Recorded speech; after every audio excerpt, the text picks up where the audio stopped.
pensare all'agricoltura del nonno e pensare alla nostra agricoltura di oggi, l'affetto, la passione sono rimasti tali. Sì. Però cos'è che è cambiato? È cambiato l'innovazione, cioè l'approccio tecnico-scientifico. Abbiamo implementato la cosa, l'impianto è arrivato a poco più di 100 kW, ad oggi diciamo siamo autonomi sostanzialmente wow. da quel punto di vista. Dalla gestione delle piante, la gestione del suolo e ovviamente le aziende devono strutturarsi per poter gestire in tempi sempre più brevi quelle che sono le finestre corrette di maturazione. Cosa pensate quando sentite Franciacorta? Al suo gusto probabilmente, alle sue bollicine eleganti e alla sapidità bilanciata. Tutto giusto, eppure il vino non è che il risultato finale. Dietro ci sono le storie di tutte quelle persone che quotidianamente si dedicano alla sua produzione. Sono storie di legame con il territorio, di tradizioni tramandate di generazione in generazione e di nuove tecniche costantemente affinate. Sono le storie che rendono il Franciacorta uno dei metodi classici più amati al mondo. Sono Chiara Maci e in questa serie, in 6 episodi, vi porto a scoprire le storie di chi rende possibile ed eccellente il Franciacorta.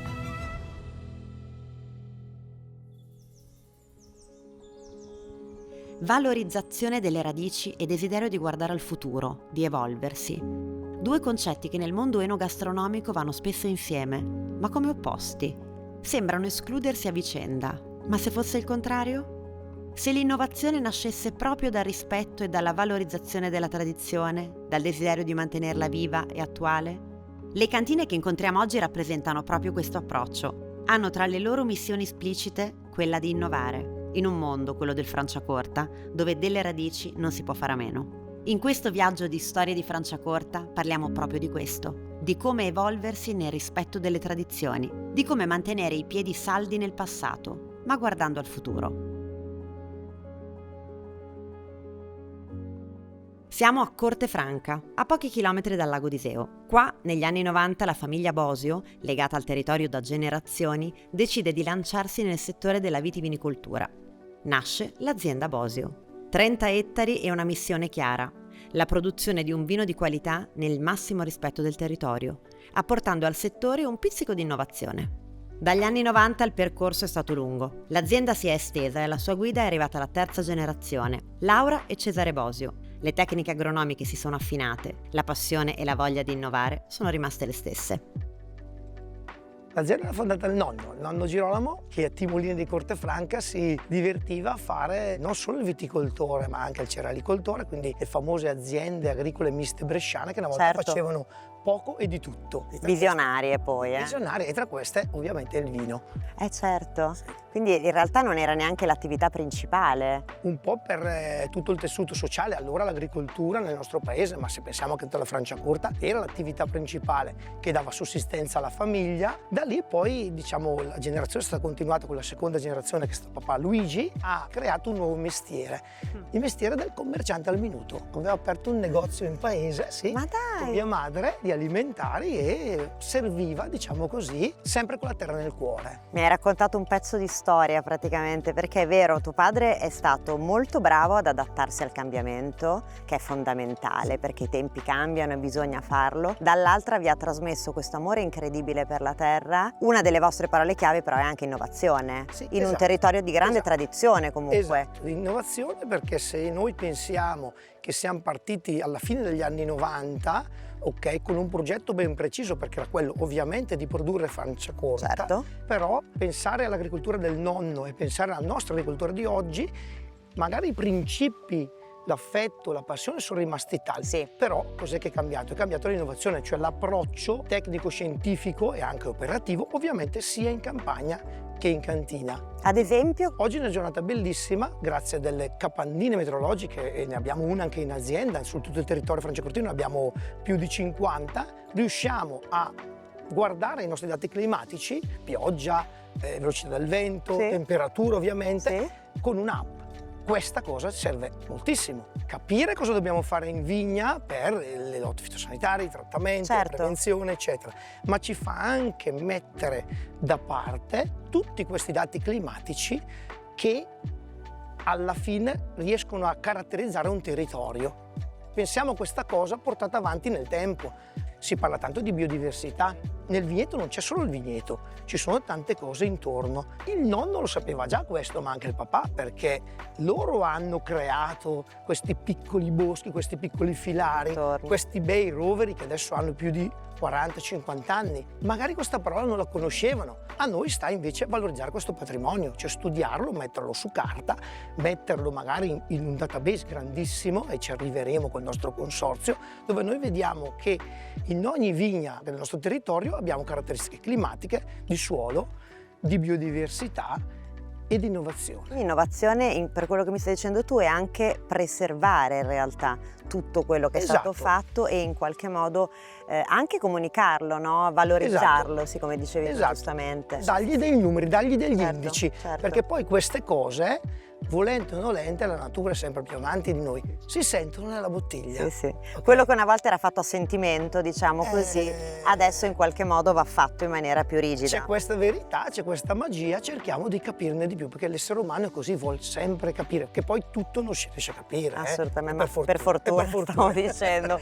per fortuna. Con il consorzio anche fate qualcosa? Molto. Dal punto di vista della ricerca e dello sviluppo, cerca di appunto portare avanti questa innovazione, ok? Come? Con prove in campagna, con il nostro campo sperimentale praticamente, dove abbiamo più prove di vario genere, e con monitoraggi. Abbiamo appena presentato tra l'altro in consorzio l'annuario 2025, cioè ogni anno noi facciamo praticamente un report di tutta quella che è la nostra ricerca e i nostri progetti. Che è utile anche per guardare avanti. È utile per guardare avanti, è utile per tutti i soci, è utile per noi produttori, vuol dire tanto essere coesi e fare una squadra, gruppo, certo, assolutamente, fondamentale.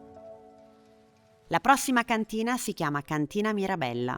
Il suo fondatore è Teresio Schiavi, grande appassionato ed esperto di vino, ma soprattutto grande innovatore.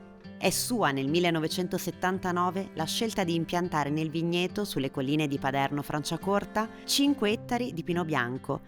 Oggi gli ettari sono 45, tutti coltivati in modo biologico. Nello staff dell'azienda ci sono 5 enologi e nella sua conduzione Teresio è stato affiancato dai figli Alberto e Alessandro. A rimanere intatti nel tempo sono la costante ricerca dell'eccellenza e lo spirito di innovazione. Alessandro, dal 1979 tuo papà Teresio pianta il primo Pinot Bianco, giusto? Esattamente, si innamora della Franciacorta e conosce delle persone che hanno caratterizzato poi tutta la sua vita, sia personale che professionale. In particolare l'ingegner Cavalli, con cui nasce una fortissima amicizia e il quale appunto aveva questo piccolo appezzamento, questo piccolo brolo, perciò un campo circondato da un muro storico della villa, e lì sull'onda di quello che ai tempi era un Pinot di Franciacorta, il papà cominciò a piantare un po' di Pinot bianco, un po' di Pinot nero, e da lì parte la storia di Mirabella, quasi per gioco, fino ad oggi, dove abbiamo una realtà dove tu e tuo fratello, che siete la seconda e quinta generazione, portate avanti la cantina. Si parla spesso di stile.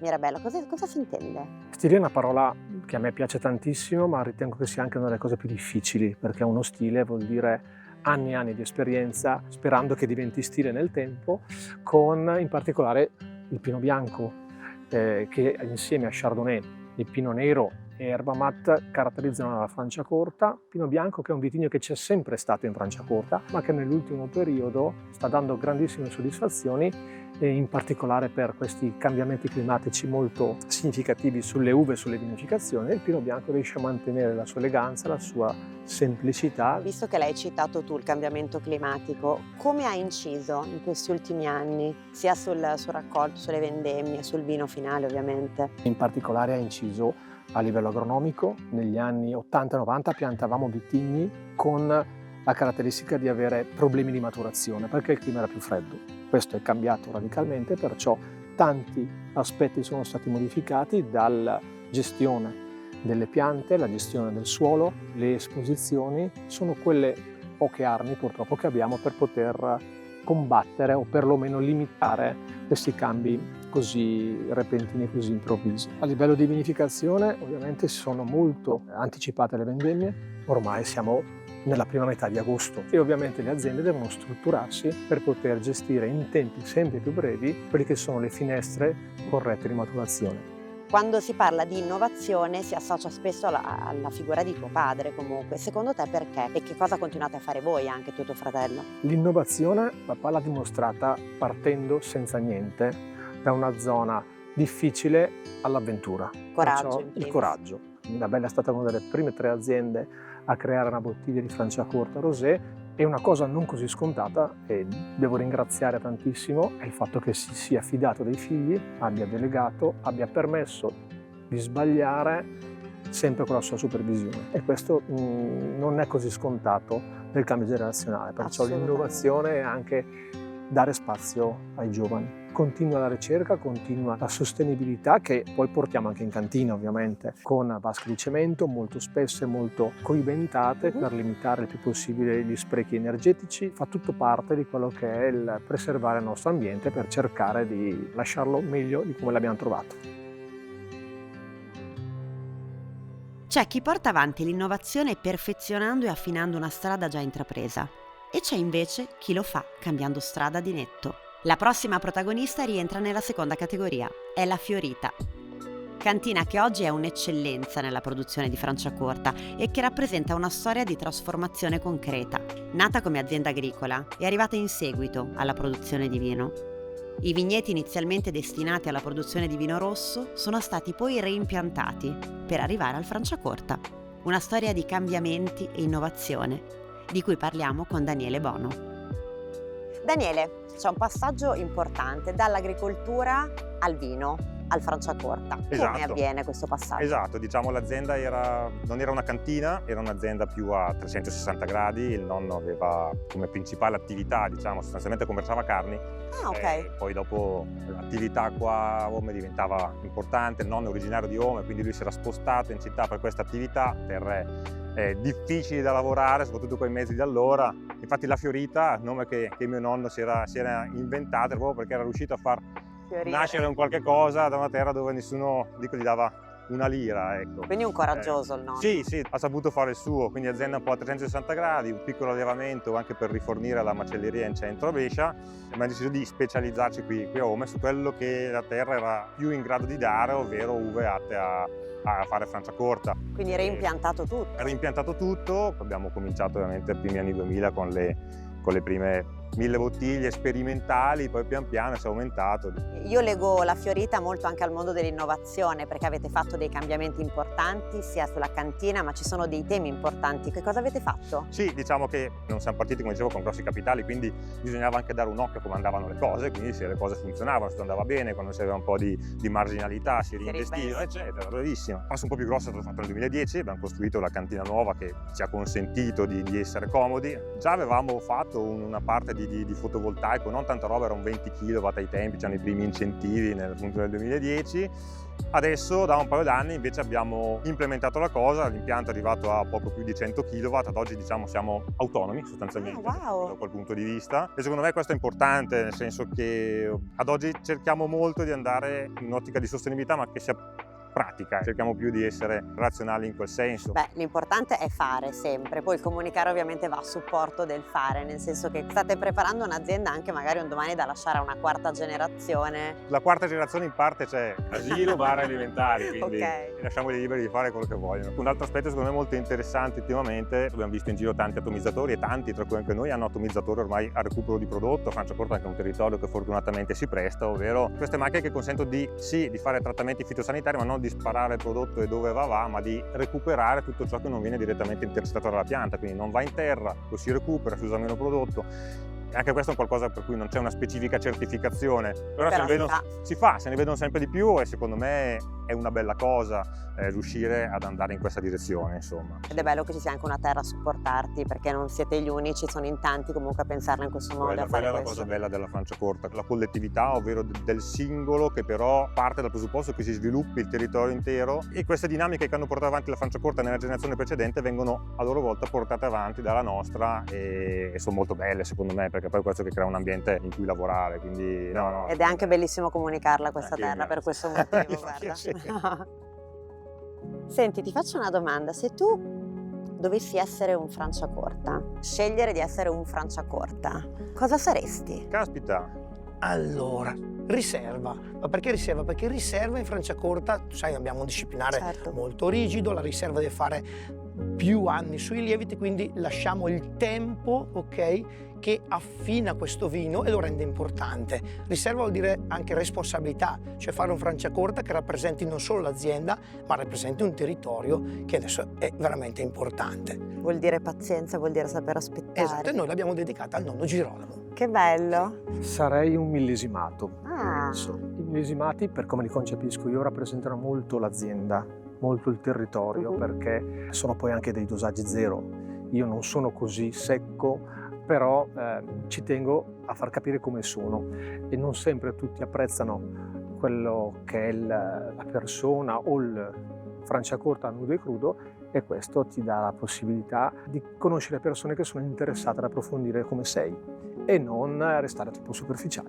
Perciò direi Stupendo. dosaggio zero, millesimato. Mi dia il suo cavallo di battaglia. Tutti vogliono ovviamente il vino, quello più prestigioso, quello più vecchio, quello che costa di più, no? Dico no, il cavallo di battaglia dovrebbe essere quello che ne fai di più. Se la maggior parte dei tuoi vigneti confluisce lì, vuol dire che la maggior parte dei tuoi vigneti è rappresentata in quel prodotto lì. Il classico Franciacorta, Chardonnay Pinot Nero, magari con un po' di vino di riserva, quello a me piace sempre metterselo, gli dà un po' di sprint in più. È rappresentativo anche di te, quindi. Sì, chiaramente è sempre rappresentativo delle scelte prese poi in cantina, funzionali, andare a valorizzare il prodotto finito. Si spera, si prova che nel prodotto finito si riesca a leggere un po' tutto, insomma, ecco. Bellissimo, bella questa risposta. Grazie mille Daniele. Magari, grazie a voi. Grazie mille. Grazie Chiara, grazie. Per oggi il nostro viaggio tra le storie di Franciacorta si conclude qui. Ci ritroviamo nella prossima puntata. 3 nuove cantine, un nuovo tema da approfondire. Sempre con me, Chiara Maci.